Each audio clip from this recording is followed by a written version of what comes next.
맥추절이 무슨 날이기에 이런 제목으로 말씀을 증거하고자 합니다. 6월절, 맥추절, 수장절은 이스라엘의 3대 절기라 합니다. 하나님께서 이스라엘에게 허락하신 구원을 그들의 삶 속에서 기억하고 감사하게 하신 것에 해서 절기를 지키게 한 겁니다. 이스라엘 3대 절기를 알기 쉽게 비유해 보면은 물론 이게 똑같이 그렇게 아주 제대로 된 그런 비유는 아니지만은 우리가 좀 쉽게 이해하기 위해서요. 백수로 지내는 청년이 있었습니다. 근데 어느 날 취직을 했어요. 그러면은 이제 백수가 아니라 직장인으로 신분이 바뀌어졌잖아요. 이런 것을 설명한다면 6월절입니다. 우리가 마귀의 자식에서 하나님의 자녀로 신분이 바뀌어졌잖아요. 누구를 통해서요? 예수 그리스도를 통해서 신분이 바뀌어졌어요. 바로 이것이 이제 6월절기라고 그렇게 비교할 수 있겠습니다. 그리고 맥추절은 일에서 처음 받은 월급, 직장 나가다 첫 월급 받잖아요. 그래서 그거는 첫 열매라고 믿음이 있는 이런 자매나 이런 형제들은 하나님 앞에 바치는 경우가 있어요. 그런 연유입니다. 그리고 수장절을 지키는 것은 일터에서 열심히 일해서 돈을 모아 저축한 것에 해당하는 겁니다. 곡식을 다 털어서 이제 곡간 안에 저장해 드린다, 그런 뜻입니다. 이스라엘의 3대 절기를 영적인 의미로 재해석한다면은 6월절은 우리가 얻은 구원을 기념하는 절기고요. 맥추절은 구원의 백성으로 살게 된 것에 대해서 감사하는 절기입니다. 그리고 수장절은 우리의 구원을 안성하는 것에 예표가 되는 절기라 그렇게 말할 수 있습니다. 그럼 먼저 6월절은요, 히브리 달력으로 역으로 1월 14일입니다. 6월이라고 하는 말은 한자로 보면은 너물 유자입니다. 너물 유자, 너물 월자예요. 그래서 이스라엘이 출애굽 직전에 하나님이 애굽 모든 장자를 다 뭡니까? 치셨습니다. 그때에 출입문에 양의 피를 바른 이스라엘 집에는 심판이 임하지 않았습니다. 죽음의 천사가 이스라엘 집에는 찾아오지 않고 그냥 넘어갔기 때문에, 그래서 6월절입니다. 그날을 기념하는 바로 날이 6월절기입니다. 그리고 6월절을 지나고 첫 번째 안식일 다음 날이 곡식의 첫 이삭인 바로 첫 이삭의 기쁨을 드리는 그런 초실절이 되겠습니다.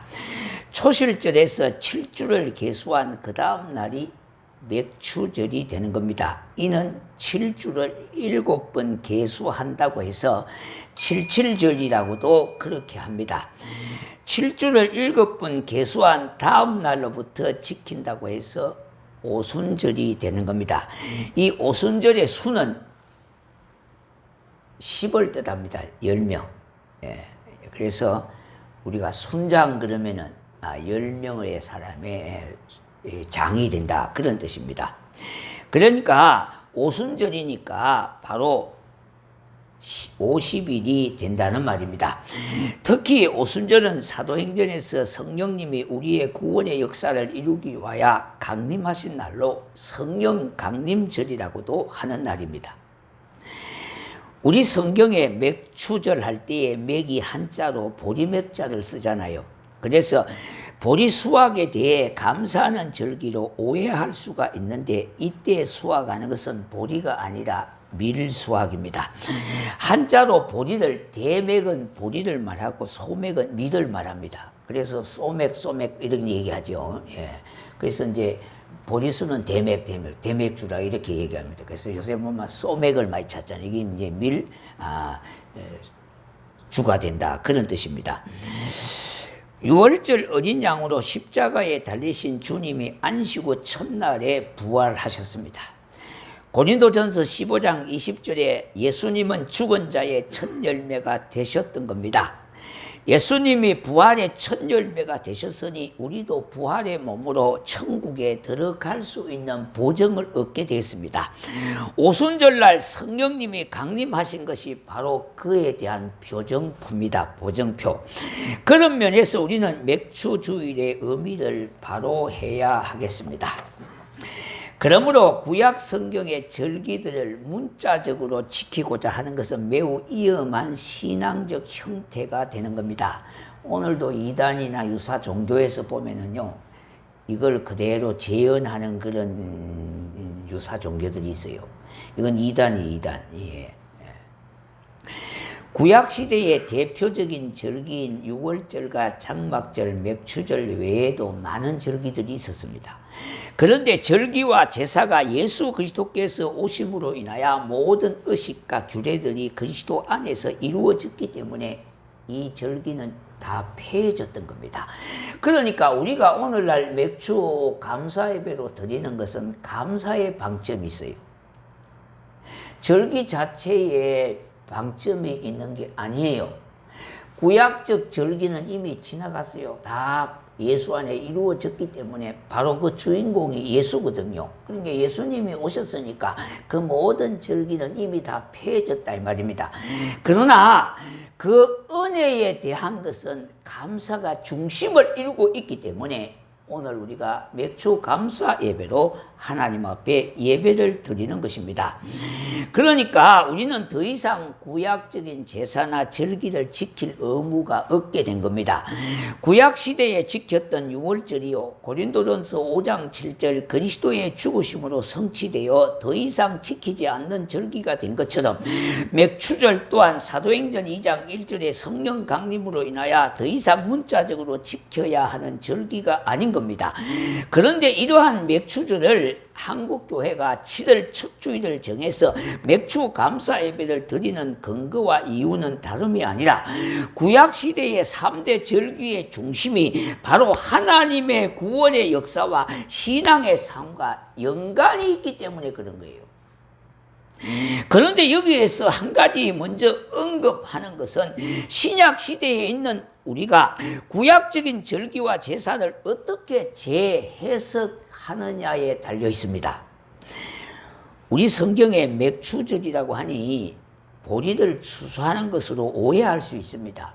그런데 영어 성경에 보면은 이 맥추라고 하는 말이 보리가 아니고 그냥 추수의 절기 이렇게 나와 있습니다. 그런데 굳이 우리가 맥추절을 고수하는 것은 한국의 농사 절기로 볼 때에 보리 농사와 벼 농사가 두 가지의 큰 농사가 있지 않습니까? 그래서 첫 번째 추수하는 곡식이 밀보리 수확이기 때문에 사실 이 맥추라고 하는 말이 보리가 이거 추수한다는 의미여서 많은 사람들이 보리 수확과 관련된 절기로 오해하는 경우가 있습니다. 그러므로 우리 보리 추수도 성도들에게 예전에는요, 이 보리 추수를 통하여 성도들에게 헌금 생활을 가르쳤던 농경사회처럼 헌금을 권장하기 위한 것이 아니라 주의 크신 은혜로 구원받아 하나님의 자녀가 되었음에 대한 감사의 신앙을 회복하는 것에 비중을 두는 절기가 되어야 하는 것입니다. 예, 농경사회에서는 뭐 농사가 주 이유가 되니까 수입도 농사가 주 수입이잖아요. 그러다 보니까 헌금을 교육하는 의미에서 그렇게 보리 수확하고 하나님 앞에 예물을 드리고 가을 추수 다 거두고 그렇게 추수감사 예배로 드린다. 그게 수장절이다. 이렇게 교육을 했습니다만 그때는 그 당시는 농경사회에 농사가 주업이 되었으니까 그렇게 교육을 했는데 물론 그것이 바른 교육은 아닙니다만은 그러나 헌금을 가르치는 의미에서는 유익할 수가 있다고 그렇게 봅니다. 성령께서는 예수 그리스도께서 부활하신 지 50일째 되는 안식 후에 첫날에 오셨던 겁니다. 50일째 되는 그 안식 후 첫날에 오셨어요. 그래서 예수 그리스도께서는 6월절에 십자가를 지셨고 6월절이 지난 첫 안식일 다음 날에 부활하셨으며 성령께서는 맥추절 오순절에 강림하셨습니다. 이와 같이 맥추절은 예수 그리스도께서 강림하신 성령 시대가 활짝 열리면서 구약 시대의 유월절처럼 지켜서는 안 될 절기가 되었습니다. 그러므로 아직도 구약적으로 의례나 행사를 재현하는 절기를 행한다면 이거는 분명히 이단이고 유사단체이기 때문에 반드시 금해야 하는 겁니다. 이는 모든 성도에게 내주하고 있는 성령님을 무시하고 거슬리는 행위가 분명합니다. 왜냐 하니까 성령님이 내 속에 와 계시니까요. 바로 예수님이 내 속에 와 계신다는 뜻이거든요. 그러면 구약의 절기나 제사는 누구를 뜻하느냐 하면 예수님을 예표해요. 그러니까 예수님 그분이 이미 내 안에 임하셨어요. 그러니까 모든 것이 다 폐해졌다 이 말입니다. 그러니까 우리가 지금 맥추감사절로 지키는 것은 다른 것이 아니에요. 감사가 방점이에요. 절기 자체가 방점이 아니라 이 말입니다. 그런데 이렇게 농사와 관련이 있는 이스라엘의 3대 절기가 4차 산업시대를 살고 있는 우리들에게 과연 어떤 의미를 가지고 있는 것일까 하는 의문도 있을 수가 있을 겁니다. 더군다나 밀 보리 농사를 경작하지 않는 도시 문화권에서 맥추절의 의미가 있나 할 수 있을 겁니다. 그러나 그것은 그렇게 간단하게 말할 성질의 것이 아니에요. 이 맥추절은 하나님의 백성으로 살아간다고 하는 것에 감사거든요. 우리가 하나님의 백성으로 살아간다고 하는 이게 감사가 얼마나 있냐 이 말입니다. 그러니까 이거는 평생 잊어버리지 말아야 될 감사예요. 구원을 받은 것도 마찬가지지만 구원의 백성으로 살아간다고 하는 것도 평생 잊지 말아야 될 감사라 이 말입니다. 그러니까 그 감사의 방점이 있는 거예요. 이 맥추절이 신약시대와 주님이 다시 오실 때를 기다리는 오늘날 그리스도인들에게 놀라운 영적인 의미를 가지게 하는 절기이기에 주의 은혜를 기억하며 감사의 기회가 되게 하는 겁니다.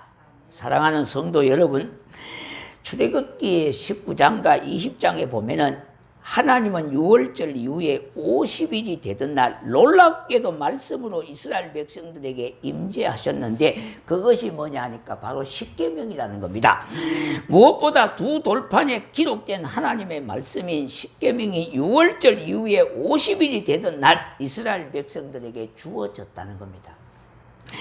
그런데 더 놀라운 것은요, 하나님께서 이스라엘 백성들에게 말씀으로 임재하셨던 바로 그날이 오늘 우리가 맞이하는 첫 열매를 거두는 시기인 초실절이 되었던 겁니다. 본문 16절에 보니까 첫 열매를 매우 중요하게 강조하고 있습니다. 이 첫 열매라고 하는 말은 히브리어로 보면 바카르라고 하는 말입니다. 바카르라고 하는 그런 말이거든요. 그런데 이 바카르라고 하는 말은 어떤, 첫 번에 이런 뜻이에요. 그러니까 어떤의 뜻이 있고요, 첫 번의 뜻이 있어요. 자, 이런 말을 단순 첫 열매가 아니라 수확한 모든 소산물을 대표하는 것에 처음의 것이라고 하는 의미가 있어요. 그래서 이 첫 열매의 의미는 하나님의 은혜로 수확한 첫 열매를 드리는 것과 모든 소산물의 소득은 하나님의 것이라고 인정하는 이 고백이 거기에 담겨 있다 이 말입니다. 모든 것이 하나님의 은혜라고 하는 그 말에는 모든 소산물의 소득, 모든 소유가 하나님의 것이라고 하는 것을 인정하는 고백이 거기에 담겨 있어요. 그러니까 우리가 맥주 감사를 통하여 단순히 감사한 건 얼마 하는 걸로 그렇게 우리가 끝나는 것이 아니라 우리는 이와 같은 날들을 주의를 통해서 우리의 무딘 신앙을 다시 한번 기억하고 회복하자는 거예요. 구원의 감격과 기쁨과 구원의 삶이 얼마나 소중함에도 불구하고 그 소중함을 너무나 우리는 일상에서 잊어버리고 살기 때문에요. 먹고 사는 것이 바쁘고 각박하게 살다 보니까 여러 군데 마음을 뺏기고 살다 보니까 정작 구원의 감격과 기쁨과 구원의 삶을 잃어버리고 그냥 우리는 신앙이라고 하는 자체만 붙잡고 있는지 우리 한번 점검해 보셔야 돼요. 그래서 맥주 감사를 통하여 우리의 신앙이 더욱더 감사가 회복되어지는 그와 같은 주간, 그와 같은 주일, 그와 같은 날로 삼아야 하겠습니다. 그래서 이것은 어떤 열매, 곡식만 아니라 여기는 농산물 첫 열매뿐만 아니라 레위기 27장 26절에 보니까 가축의 첫 열매도 여기에 다 포함되어 있다 이 말입니다. 특별히 신약시대에 와서는 이날이 바로 오순절이요, 성령께서 강림하신 성령 강림절이 되어지는 겁니다. 그러므로 맥주절은 단순하게 곡식을 주신 하나님께 감사하는 날로만 여겨지는 날이 아니었던 겁니다. 맥주절은 곡식의 풍성함보다 더한 놀라운 하나님의 말씀이 우리에게 임하시게 된 구원의 은혜를 잊지 않고 감사하는 날이었던 겁니다. 그렇기 때문에 맥주절을 맞이하는 우리들의 감사는 단지 지난 6개월 동안 지켜주시고 인도해 주시고 채워주신 하나님께 감사하는 의미만으로 하나님께 감사주의를 지키는 날이 아닌 거예요. 전반기 감사헌금을 드리고 후반기 감사헌금 드리고 끝, 이렇게 하시면 안 된다 이 말이에요. 우리는 365일 늘 감사하는 마음으로 사셔야 돼요. 성경에 보니까 근심, 걱정, 염려가 몇 군데 있다 그랬어요? 365군데 있단 말이에요. 그러니까 감사로 365를 살아야 돼. 안 그러면 우리는 염려하고 근심하고 걱정하고 그렇게 살 수밖에 없어요. 왜? 체질적으로 이미 뭡니까? 근심 체질이요. 걱정 체질이고 염려 체질이란 말이에요. 이걸 감사의 체질로 바꿔야 된다 이 말이에요. 그래서 우리는 절기가 필요한 거예요. 그날이 필요하다 이 말입니다. 맥주절은 하나님께서 이스라엘 백성들과 이제부터는 말씀으로 함께 하시는 하나님이 되어주심을 분명하게 선언하신 놀랍고도 복된 날이 되었던 겁니다. 그래서 구약에 바로 십계명을 받은 그날이 뭡니까? 신약의 오순절 성령 강림이라는 말입니다. 이것은 맥주절의 감사예요. 어찌 보면은 이 맥주절을 통하여 하나님은 삼일체의 역사를 비로소 온전하게 우리들 가운데 이루심을 나타내시고 임마누엘 하나님이 우리와 함께 하신 날이기도 하는 겁니다. 성령이 오셔서 성령이 오셨네 그러지 않습니까?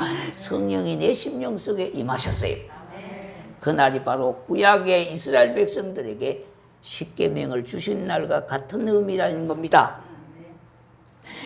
그러니 우리를 인격적으로 인도하시는 주님이 내 안에 함께 하심에 대한 감사가 풍성하게 넘치는 날로서 바로 맥주 감사가 자리 잡아야 하겠습니다. 맥주절은 감사의 절기입니다. 기독교는 감사의 종교입니다. 하나님께 감사하는 것은 복된 일이 되어지는 겁니다. 감사야말로 은혜의 산물이요 신앙의 표현이며 축복의 열매입니다. 천국 백성의 체질, 특징은 바로 감사입니다. 또한 감사는 하나님을 영화롭게 하는 최고의 제사가 되어지는 거예요. 시편 50편 23절에 뭡니까? 감사로 제사를 드리는 자가 하나님을 영화롭게 한다 그랬어요. 구원의 백성의 가장 특징 중에 특징이 뭡니까? 감사하는 거예요. 감사하는 거예요. 물론 우리가 자꾸 감사라 그러면은 물질을 자꾸 연관시키는데 그게 아니에요. 우리의 삶 가운데 감사가 회복이 되어져야 돼요. 첫 번째 언어가 회복이 되어져야 된다 이 말입니다. 저를 비롯해서 여러분들이 은혜가 떨어지면 제일 먼저 나타나는 반응이 뭡니까? 말이 다르잖아요. 말이 다르잖아요. 하나님 체질의 말이 아니에요. 이건 마귀가에 속한 체질로 바뀌어진다 이 말이에요. 그뿐만 아니라 마귀의 최대의 무기 마귀에게요. 그게 감사예요. 엉망하고 불평하면 마귀가 뽀록 찾아와요. 엉망하고 불평하면 뭐가 찾아와요? 간첩이 찾아오듯이 마귀가 찾아온다 이 말이에요. 그런데 감사하면 마귀가 달아나 버려요. 우리 모두는 맥주 감사 주일을 맞이해서요, 하나님이 내게 구원의 은혜를 주셔서 하나님의 자녀의 삶을 누리게 하심을 평생도록 잊지 않고 살아가는 성도가 되기를 주의 이름으로 축복합니다.